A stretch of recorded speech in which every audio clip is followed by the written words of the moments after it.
जय हिंद बच्चों। दीपक सर की पाठशाला में एक बार आप सभी का फिर से स्वागत और अभिनंदन है। हमारे प्रीवियस जो वीडियो हमने आप लोग को पोस्ट किया था क्लास 9 के बच्चों के लिए चैप्टर ट्रायंगल से, हमने उसके कुछ कॉन्ग्रुएंसी के रूल्स आपको समझाए थे और उसी सीक्वेंस में अब हम आप लोग के सामने एनसीईआरटी एग्जामिनर के प्रॉब्लम्स लेकर के आए हैं और उसके आप लोग को हम ट्रिक भी सिखाएंगे और फिर से थ्योरी को रिवाइज करवाएंगे। अगर आप ये वीडियो मेरा कंप्लीटली देख लेंगे तो ट्रायंगल का कोई भी क्वेश्चन आपको प्रॉब्लम में नहीं डाल सकता है, ये हमारे ऊपर ट्रस्ट करिए। तो अभी देखिए, हम आप लोग के सामने एनसीईआरटी का जो एग्जाम्पलर है क्लास 9 के बच्चों के लिए, वो चैप्टर नंबर 7 में ट्रायंगल्स है और मेन कॉन्सेप्ट हमने आप लोग के साथ जो है डिस्कस किया था अपने प्रीवियस वीडियो में, वो था कॉन्ग्रुएंसी का क्राइटेरिया। और कॉन्ग्रुएंसी के जो क्राइटेरियाज थे उसमें हमने आप लोग को मेन जो क्राइटेरिया था उसका वो 4 क्राइटेरिया हमने डिस्कस किया था। और उसमें से देखिए, ये हमने आप लोग के सामने क्या क्या डिस्कस किया था। 2 triangles are congruent, 2 triangles are congruent if, ये फर्स्ट इसका कॉन्ग्रुएंसी का जो रूल था वो था साइड एंगल साइड। और साइड एंगल साइड जो होता है, इसमें हमने आप लोग को समझाया था, बहुत अच्छे समझाया था कि अगर सपोज कर लिए कि 2 ट्रायंगल्स ये हैं, हमने 2 ट्रायंगल्स यहाँ ड्रॉ कर दिया और हमने कहा this side is equal to this side and this side is equal to this side and this angle equal to this angle. तो साइड एंगल साइड अगर रहता है तो हम कह देते हैं कि ट्रायंगल कॉन्ग्रुएंट है। फिर अगर ट्रायंगल कॉन्ग्रुएंट होता है तो उसी क्रम में एंगल साइड एंगल भी काम करता है। जैसे हमने कहा this angle equal to this angle and this angle equal to this angle और this side equal to this side. तो एंगल साइड एंगल अगर आता है तो हम कह देते हैं triangles are congruent to each other. फिर अगर इसमें कह दे कि 3 साइड्स इक्वल है, मतलब this side equal to this side, this side equal to this side और this side equal to this side, तो भी ट्रायंगल्स क्या हो जाते हैं, कॉन्ग्रुएंट हो जाते हैं। ये आपको सबको पता है। और राइट एंगल ट्रायंगल में क्या होता है, जैसे हमने कहा कोई राइट एंगल ट्रायंगल ये हो गया और हमने एक और राइट एंगल बना दिया ट्रायंगल। इसमें अगर हमने कहा कि इसमें ये राइट का मतलब होता है 90 डिग्री, तो ये दोनों 90 डिग्री हो गए। फिर हाइपोटेन्यूज दोनों के, ये दोनों आपस में इक्वल होने चाहिए और एक साइड हमने चाहे इसको ले लिया चाहे इसको ले लिया, ठीक। तो दिस इक्वल टू दिस हो या दिस इक्वल टू दिस हो तो भी ट्रायंगल क्या होते हैं, कॉन्ग्रुएंट हो जाते हैं और हम कहते हैं इसको RHS। ओके, तो इसी कॉन्ग्रुएंसी का जो रूल इसमें दिया गया है, समझाया गया है, इसी के बेस पर कुछ क्वेश्चंस हमारा होगा। अच्छा, एक और हम आपको बनाना चाहेंगे कि ट्रायंगल्स में इनइक्वलिटीज भी होती है। तो ट्रायंगल में इनइक्वलिटीज जो होती है उसका बेसिक नॉलेज हमारे बच्चों को होना चाहिए और तभी वो बच्चे कुछ क्वेश्चन को इसमें से कर पाएंगे। तो अब वो जो क्वेश्चंस हैं बच्चों, देखो मैं समझाने की कोशिश करता हूँ आपको। ये क्वेश्चंस जो आएंगे इसमें मेनली, देखिए ये तो पहले तो इसका मेन कॉन्सेप्ट हो गया, ये ऑलरेडी हमने आप लोग को समझाया था। इसमें कुछ नए जो हैं वो, जैसे यहाँ लिखा हुआ है कि side opposite to the greater angle is longer, तो इसको हम थोड़ा समझने की कोशिश करते हैं बच्चों। जैसे कि हमने कहा कि एक हमारा ये ट्रायंगल हो गया, एक कोई भी हमने ट्रायंगल सपोज करो ड्रॉ कर दिया, ठीक, ABC। ओके, तो ट्रायंगुलर इनइक्वलिटीज में क्या होता है, 2 बातें हैं, एक तो साइड के लिए है और एक एंगल के लिए है। तो साइड के लिए क्या होता है, sum of any 2 sides, sum of any 2 sides of triangle is always greater than third side, third side of triangle। It means suppose कर लीजिए हमने कहा कि this side is A and this side is B and this side is C। तो कोई भी 2 side ले लीजिए, जैसे हमने कहा A plus B is always greater than C, या B plus C is always greater than A, या A plus C is always greater than B। तो ये तो इसमें साइड की इनइक्वलिटी हो गई। अगर कोई ट्रायंगल है और उसके कोई भी 2 साइड का सम अगर थर्ड से अगर ज़्यादा है तो ट्रायंगल यहाँ पर पॉसिबल होगा, अदरवाइज ट्रायंगल पॉसिबल होगा ही नहीं।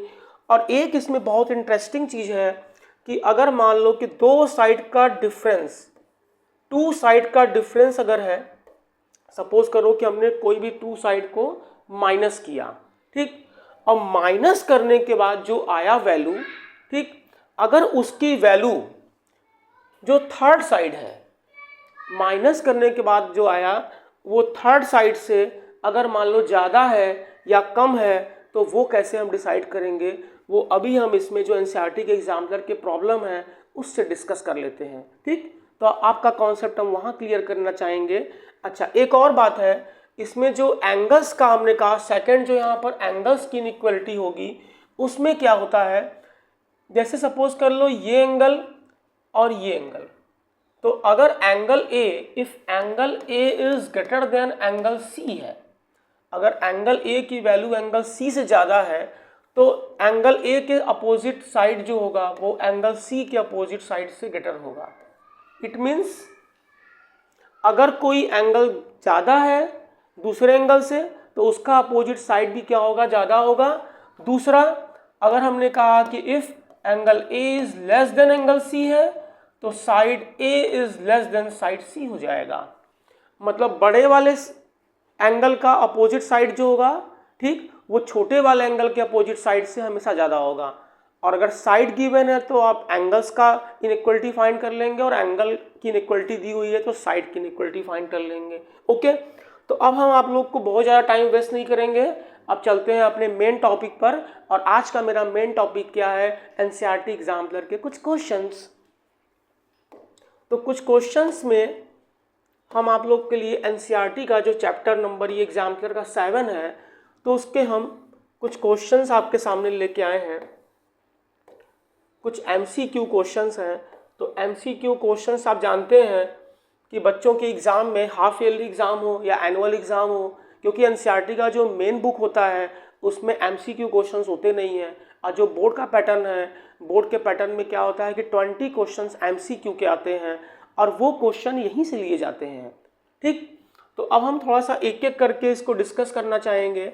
जैसे फॉर एग्जांपल ये क्वेश्चन नंबर 1 की अगर हम बात करें, तो क्वेश्चन नंबर 1 देखो कहता है, विच of the following is not a criterion for congruency of triangle.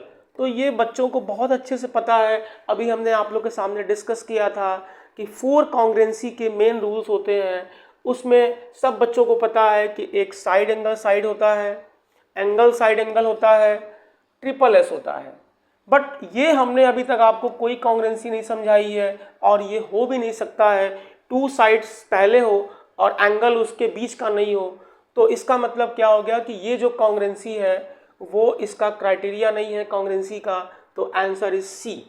Okay, फिर नेक्स्ट क्वेश्चन इसका क्या है बच्चों, देखो नेक्स्ट क्वेश्चन की बात करें तो नेक्स्ट क्वेश्चन में कह रहा है A B equal to Q R and B C equal to P R and C A equal to P Q. Then अब ट्रायंगल की कॉन्ग्रुएंसी यहाँ पूछ रहा है, और यहाँ पर आपको कुछ गिवन है। तो आप देख रहे हो कि 3 साइड्स इसमें गिवन है, वन ट्रायंगल के 3 साइड और अनदर ट्रायंगल के 3 साइड को ये बोला है इक्वल है। तो अगर हम इसको थोड़ा सा ड्रॉ करके समझने की कोशिश करें, जैसे हमने यहाँ ड्रॉ कर दिया और इसको हमने कह दिया ये हमारा हो गया ए बी सी। तो इस तरह के प्रॉब्लम का एक मैं आपको लॉजिक समझाता हूँ। अगर ये लॉजिक आपको समझ आ गया, देखिए ए बी यहाँ पर क्या है साइड बच्चों, ये है A B equal to Q R. तो हम क्यों ना इसको क्यू बोल दें और इसको आर बोल दें और इसको पी बोल दें। तो ए बी की लेंथ किसके इक्वल है बच्चों, क्यू आर के है। अब बी सी की लेंथ किसके इक्वल है, बी सी की लेंथ पी आर के इक्वल है। बी सी की length P R means this हो गया, this side equal to this side हो गया। और सी ए की वैल्यू किसके इक्वल है, पी क्यू के। तो सी ए की वैल्यू किसके इक्वल है, पी क्यू के इक्वल है।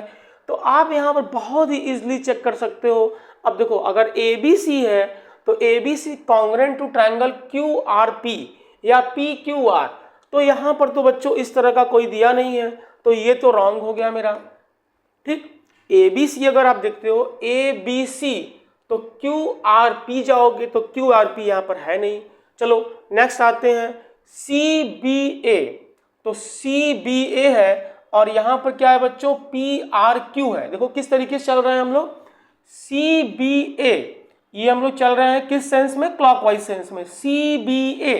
तो यहाँ देखो PRQ देखो CBA हो गया क्लॉकवाइज में और PRQ भी हमारा क्लॉकवाइज में हो गया। तो इट मीन्स इसका आंसर क्या आ जाएगा बच्चों, बी आ जाएगा। और जब बी ऑप्शन आ गया तो I have no need to check C and D। यही तो MCQ की खास बात है। अगर आपका ए ऑप्शन करेक्ट हो गया तो हमको बाकी ऑप्शन से क्या मतलब है, क्योंकि ओनली वन करेक्ट है इसमें। तो इस तरीके से इसका आंसर बच्चों क्या आ गया, बी आ गया। चलिए नेक्स्ट क्वेश्चन ट्राई करते हैं। इन ट्रायंगल ABC, अब इस तरह के प्रॉब्लम अगर आते हैं तो सबसे पहले आप एक तुरंत यहाँ पर फिगर ड्रॉ करोगे। चलो हमने भी एक ड्रॉ कर लिया फिगर भाई। अब फिगर में ट्रायंगल क्या बोल रहा है बच्चों, ABC बोल रहा है। ट्रायंगल ABC ड्रॉ कर लो। AB इक्वल टू AC दिया है, AB इक्वल टू क्या दिया है, AC दिया है। टू एंगल्स आर इक्वल हो गए, टू साइड्स आर इक्वल हो गए। तो एक थ्योरम नंबर 7.2 था इसमें कि opposite angles of equal sides are also equal. तो this angle equal to this angle, क्योंकि ये एंगल जो है वो इस साइड के सामने है और ये एंगल इस साइड के सामने है।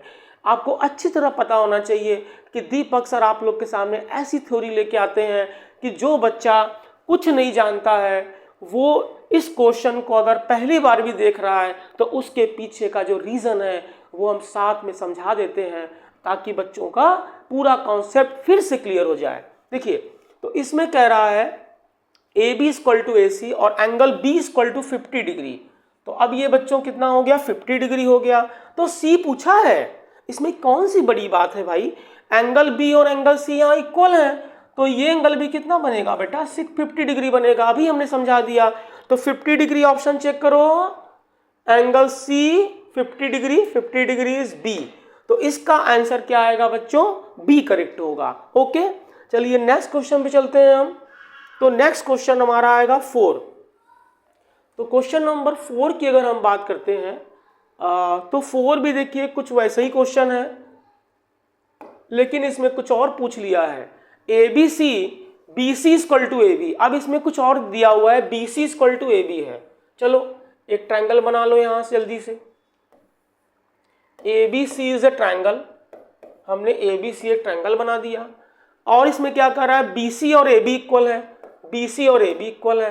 तो this side equal to this side, तो opposite angle of this side is equal to this, and इसके अपोजिट एंगल क्या आएगा, दिस। तो this and this are equal. Okay अब फिर कह रहा है angle B equal to 80 degree है बच्चों। अब ये एंगल इकलौता जो बचा वो कितना है, 80 हो गया। तो आप जानते हैं ट्रायंगल के 3 एंगल का सम कितना होता है, 180। और हमने आपको बताया था कि इस क्राइटेरिया का भी यूज होगा और ये ट्रायंगल की प्रॉपर्टी होती है। जानते हैं ट्रायंगल्स में 3 एंगल्स होते हैं और 3 एंगल्स को अगर हम सम कर देते हैं तो वो आता है 180 डिग्री। तो 180 में से 80 निकल गया, अब बचा कितना, 100 को 2 इक्वल पार्ट्स में डिवाइड कर दो, क्योंकि this angle equal to this angle. तो 100 को 2 इक्वल पार्ट में डिवाइड करेंगे तो छोटे बच्चे भी जानते हैं कि ये 50-50 आ जाएगा। आपने 50-50 का नाम तो सुना ही होगा। तो 50-50, तो 50-50 के अकॉर्डिंग अगर देखेंगे हम तो अब बताइए इसमें 50 डिग्री किसका ऑप्शन आया है। तो 50 डिग्री ऑप्शन C है, तो option C is correct. B की वैल्यू कितनी है, 80 डिग्री है और ये दोनों एंगल इक्वल हैं क्योंकि इनके अपोजिट साइड्स इक्वल हैं। तो 180 में से 80 को माइनस करेंगे तो आएगा कितना, 100 को 2 इक्वल पार्ट में डिवाइड करेंगे तो 50-50 आ जाएगा। ओके बच्चों क्वेश्चन नंबर, अब हम चलते हैं किस पर, 5 पर। तो in the question number 5 PQR। अब एक इसमें ट्रायंगल बनाने के लिए बोल रहा है, कौन सा, PQR बनाने के लिए बोल रहा है। तो PQR ड्रा कर दो चलो इस तरीके से, PQR। ओके अब PQR में R और P कह रहा है इक्वल है, तो R और P को इक्वल सिंबल बना दो इस तरीके से। और QR की वैल्यू कितनी दी हुई है, 4 दी हुई है, तो QR इक्वल टू 4। ठीक अब देखिए ये और ये एंगल इक्वल है, तो इसके सामने कौन सा साइड है, ये है, इसके सामने कौन सा साइड है, ये है, तो ये भी कितना हो जाएगा, 4 हो जाएगा। ठीक और क्या दे रखा है इसमें, PR की लेंथ कितनी दी हुई है, 5 दी हुई है, तो PR का मतलब हो गया ये हमारा 5 हो गया। ठीक तो पूछा है लेंथ ऑफ PQ, तो लेंथ ऑफ PQ तो पहले से ही क्लियर है ना, लेंथ ऑफ PQ कितना आएगा, 4 आएगा। अभी मैंने डिस्कस कर दिया, क्योंकि this angle equal to this angle, तो इसके अपोजिट जो साइड दिया हुआ है बच्चों वो PQ4 होगा और वो QR के इक्वल होगा, और QR की वैल्यू इस क्वेश्चन में दी हुई है 4। तो इस इट मीन्स क्या हो जाएगा, PQ की लेंथ कितनी आएगी, 4 आएगी। So option A is correct. Okay, चलिए नेक्स्ट चलते हैं हम क्वेश्चन नंबर 6 पे। तो क्वेश्चन नंबर 6 कह रहा है D is a point on the side BC of triangle ABC such that AD bisect angle BAC। अब देखो थोड़ा सा यहाँ बहुत इंटरेस्टिंग क्वेश्चन आ गया। अगर हम इस क्वेश्चन को करना चाहें, थोड़ा अलग से करना चाहें, तो अलग से भी हम इसको कर सकते हैं, या ऐसे समझ लो एक ट्रायंगल यहाँ बना दो। यहाँ आप लोग को थोड़ा सा प्रॉब्लम होगा, तो हम इसको ले चलते हैं नेक्स्ट पेज पर। इसके लिए हम नेक्स्ट पेज पे चलते हैं, नेक्स्ट पेज पे चलते हैं। चलो, ये क्वेश्चन नंबर हमारा हो गया बच्चों कौन सा, 6 हो गया। तो क्वेश्चन नंबर 6 को हम लोग ये, और क्वेश्चन नंबर 6 हमारा ये आ गया, कवर हो गया। 6 को ही कवर करना है, ये 6। ओके,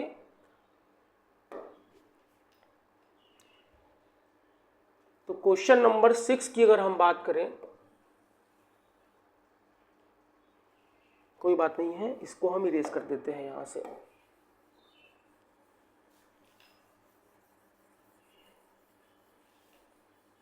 अब इसमें देखिए D इज ए पॉइंट, इस क्वेश्चन में क्या दे रखा है बच्चों, D is a point on ABC।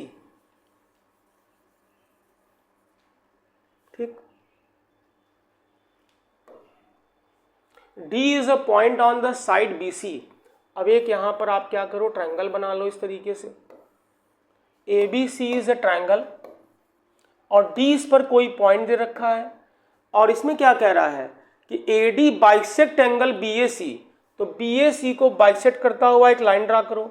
It means this angle equal to this angle, it means this equal to x, तो this is also equal to x। ये angle bisector है AD, तो इसका मतलब क्या हो गया कि दोनों एंगल इक्वल होंगे। ठीक, अब इसमें कह रहा है कि BD की वैल्यू CD की इक्वल होगी, तो BD की वैल्यू CD की इक्वल होगी। ये कोई ज़रूरी नहीं है कि एंगल बाइसेक्टर जो होते हैं, एंगल बाइसेक्टर इसको बाइसेक्ट नहीं कर सकते हैं, जरूरी नहीं है। अगर बाइसेक्ट करेंगे तो ये मीडियन हो जाएगा, मीडियन बाइसेक्ट करता है।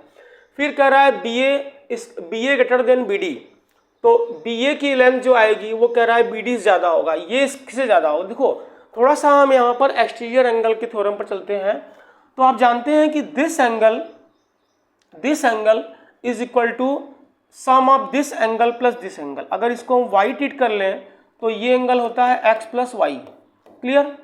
अच्छा, अब आप यहाँ देख रहे हो कि ये एंगल x प्लस वाई है और ये एंगल x ही है केवल।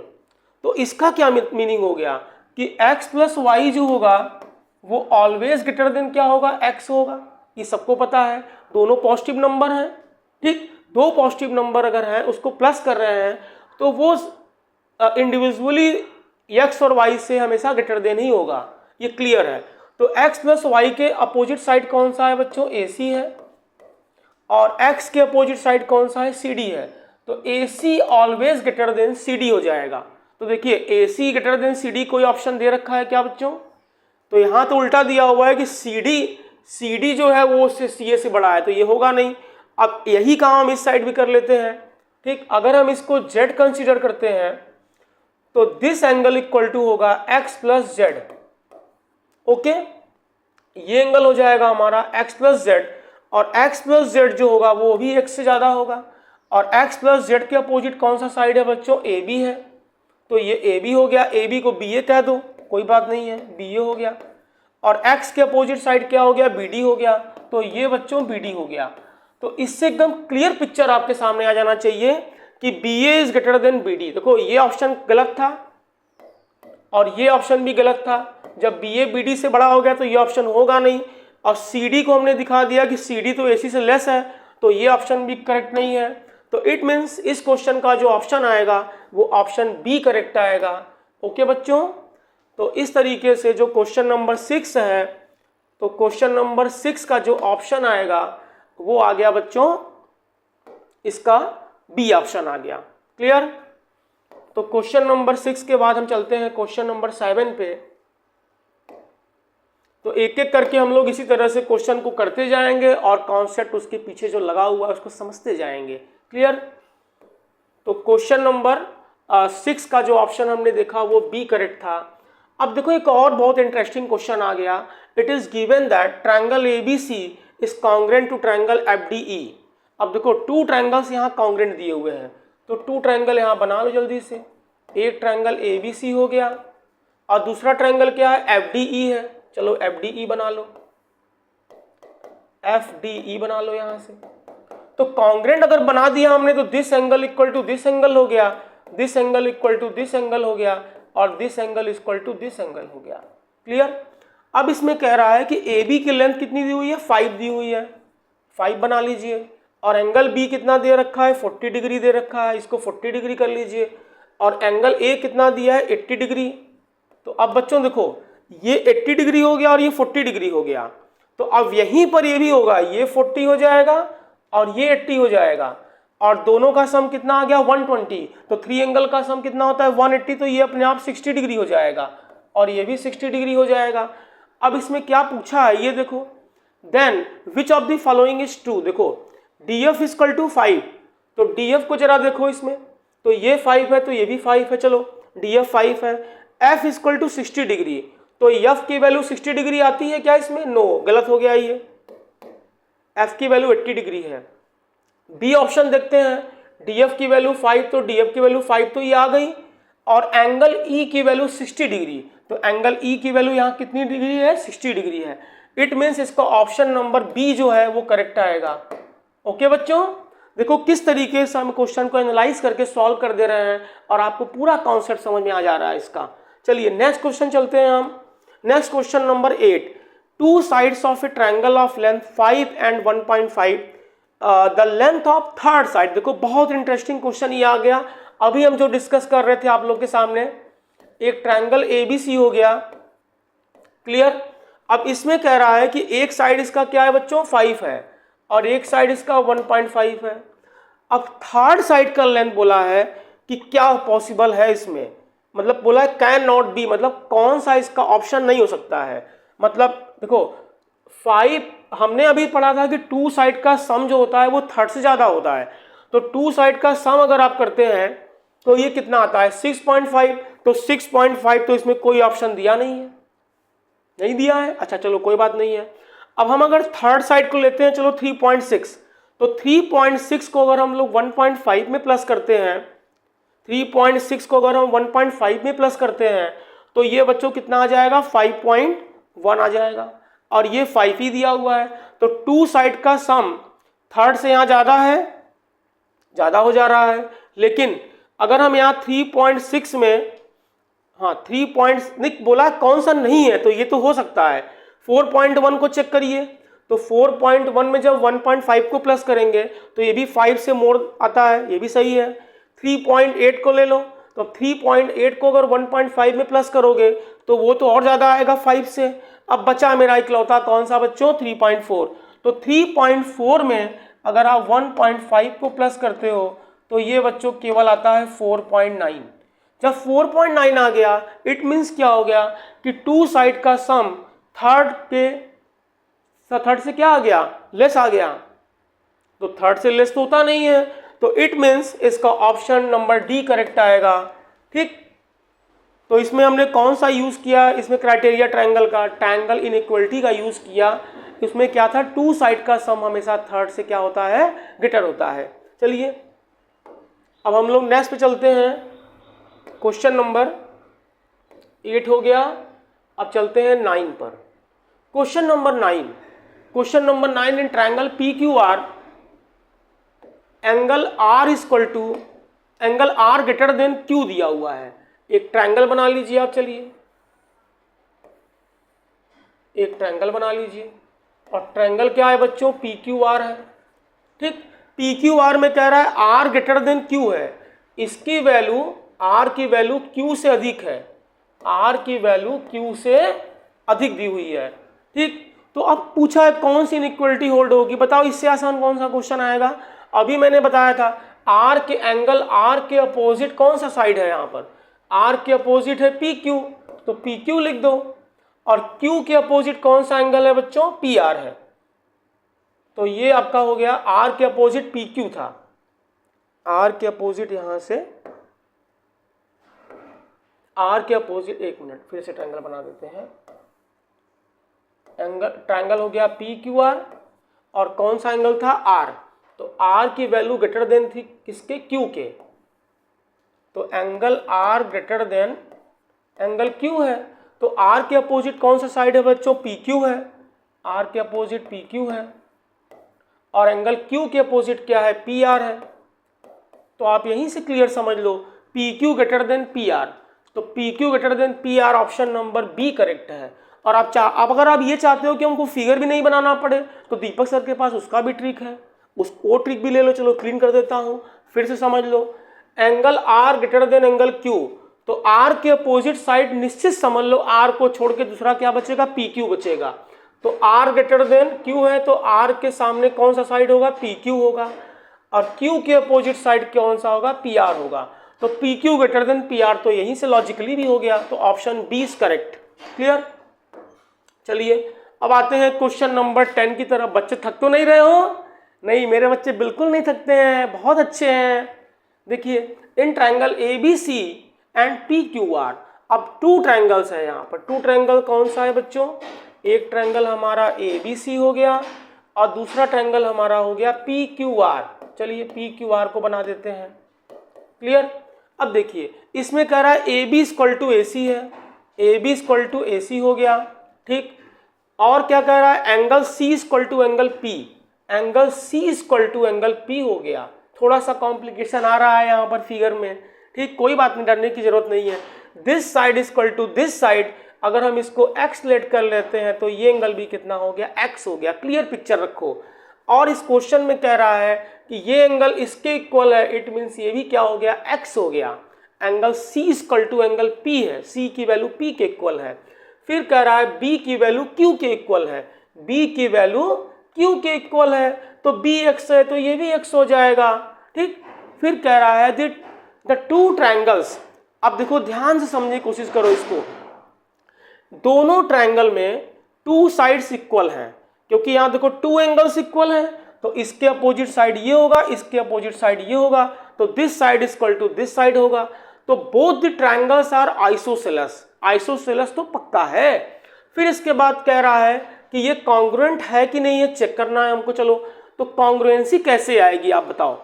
इसमें कह रहा है ये एंगल इसके इक्वल है, ये एंगल इसके इक्वल है और ये साइड इसके इक्वल है, लेकिन शर्त इसमें ये है कि ये दोनों साइड जो हैं वो इसके अलग हो सकते हैं। ये ट्रायंगल थोड़ा बड़ा भी तो हो सकता है, तो कॉन्ग्रुएंसी के लिए कोई क्राइटेरिया ये फॉलो नहीं कर रहा है, इसलिए ये ट्रायंगल जो होगा वो सिर्फ आइसोसेलेस हो सकता है और कॉन्ग्रुएंट नहीं हो सकता है। तो इट मीन्स 10 का ऑप्शन क्या आएगा बच्चों? ए आ जाएगा। चलिए एक लास्ट क्वेश्चन और है, वो हम करते हैं, क्वेश्चन नंबर 11। तो क्वेश्चन नंबर 11 की कहानी क्या है समझने की कोशिश करते हैं। In triangle ABC and DEF, तो ABC बना लीजिए और DEF बना लीजिए। एक ट्रायंगल ABC बना लो भाई और एक ट्रायंगल क्या बना लो? DEF बना लो। इसको D कह दो, इसको E कह दो और इसको F कह दो। अब क्या इसमें कह रहा है? AB equal to FD, AB की लेंथ किसके इक्वल है? FD के इक्वल है। दिस इक्वल टू दिस, और angle A equal to angle D, ये तो सीधा सीधा है भाई, angle A equal to angle D हो गया। फिर कह रहा है the two triangles will be congruent. अब दोनों को कॉन्ग्रुएंट करने के लिए बोल रहा है, और वो भी साइड एंगल साइड एक्सियम से। तो साइड एंगल साइड तो बहुत आसान है बच्चों, ये साइड हो गया और ये साइड हो गया। साइड एंगल साइड, तो ये इंक्लूडेड एंगल हो गया, तो मतलब ये साइड हम ये इसमें लेंगे और इसमें साइड एंगल साइड, तो ये साइड लेंगे हम। तो अब यहाँ क्लियर पिक्चर दिख रहा है कि AC की लेंथ जो आएगी वो D के इक्वल आएगी। तो AC इक्वल टू D, इसमें कौन सा दिख रहा है? B दिख रहा है भाई। तो इसका ऑप्शन क्या आएगा? B आएगा। तो इस तरीके से दीपक सर ने आप लोग के सामने NCERT एग्जाम्पलर का चैप्टर नंबर 7 ट्रायंगल का हमने यहाँ पर MCQ क्वेश्चन पूरा सॉल्व कर दिया। और आप एकदम निश्चित समझ लो कि अगर MCQ क्वेश्चंस अगर बनेंगे इस चैप्टर से तो इस लेवल के बियॉन्ड वो जा ही नहीं सकते हैं। तो आप दीपक सर की पाठशाला में बने रहिए और NCERT एग्जाम्पलर हो गया, JEE मेंस हो गया, नीट हो गया, ये सब प्रॉब्लम के सॉल्यूशन आपको दीपक सर हमेशा देते रहेंगे इसी तरह। और क्लास 9th के बच्चों को उनके एग्ज़ाम के लिए ढेर सारा आशीर्वाद और शुभकामना है दीपक सर का। जय हिंद बच्चों, थैंक्स फॉर वॉचिंग।